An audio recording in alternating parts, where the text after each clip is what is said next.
বাসায় বসে বা স্টেশনের বাইরে থেকে আপনি রিচার্জ করে এসে মেশিনে ট্যাপ করবেন, তখন আপনার রিচার্জ সফল দেখাবে, তাৎক্ষণিকভাবে দেখাবে না। এটা একটা হতাশার সৃষ্টি করতে পারে। এই বিষয়টা আপনাদের কাছে ক্লিয়ার করে নিতে চাই। তো এটা আমাদেরকে যেটা সুবিধা দিচ্ছে যে আর দীর্ঘ লাইনে দাঁড়াতে হবে না, যে কোনো সময় যে কোনো জায়গা থেকে করা যাবে, এবং আমাদের যে ডিজিটাল পেমেন্ট এটার বিস্তৃতি ঘটবে এবং স্মার্ট ব্যবস্থা হিসেবে বাস্তবে রূপ পাবে। আপনারা প্রথমে আমরা অনলাইনে নিবন্ধন করবেন, যেটা র্যাপিড পাস। আজকে বলে রাখি যে এটা আমাদের ওয়েবসাইট থেকে rapidpass.com.bd এই সাইট থেকে নিবন্ধন করতে পারবেন। আপনাদের কার্ডটি অবশ্যই রেজিস্ট্রেশন করতে হবে।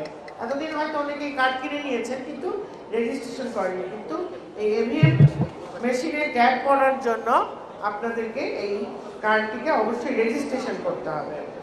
আপনাদের রিচার্জ কার্ডে রিচার্জ হলে নিবন্ধিত যে আপনার মোবাইল নাম্বার, সেখানে একটা SMS যাবে। আপনাদের যে নিশ্চিত হতে হবে যে আপনি টাচ করার পরে এখানে একটা মেশিন আছে, এই পাশে একটা আছে। এরকম আমরা এই এভিএম মেশিন দুটো রেখেছি এমনভাবে টিকিট মেশিনগুলোর সাথেই। হয়তো আপনাদের মনে হতে পারে যে আমরা একটু দূরে ওই দিকে বা এই দিকে করতে পারতাম, কিন্তু আমাদের লোক যারা সাপোর্টিং হ্যান্ডস তারা এখানে থাকেন। আমি মেট্রো রেলের পরিচালক মহোদয়কে বলবো, আজকে এমপি মহোদয় বিদেশে আছেন, তো তাকে আমি অনুরোধ করবো যে আপনার লোকজন যাতে যাত্রীদেরকে সহায়তা করে। এই সহায়তাটা দেওয়ার জন্য আমরা তাদেরকে প্রশিক্ষণও দিব। রিচার্জ কার্ডে আপনাদের যে SMS পাবেন, এটা আপনারা নিশ্চিত হয়ে নেবেন, এবং এক কার্ডে সর্বনিম্ন 100 টাকা এবং সর্বোচ্চ 5000 টাকা রিচার্জ করা যাবে। কার্ডটা যদি ব্ল্যাক লিস্ট হয় তাহলে কিন্তু রিচার্জ করা যাবে না।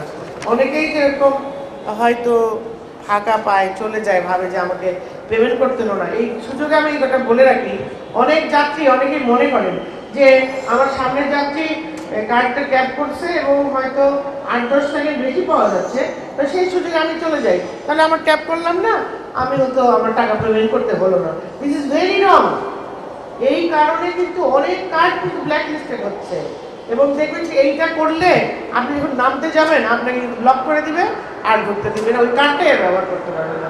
প্লিজ আপনারা যাতে এটা কেউ না করে, আপনারা যাত্রীদেরকে, আপনাদের আত্মীয় স্বজন, বন্ধু বান্ধবকে বিষয়টা বলবেন।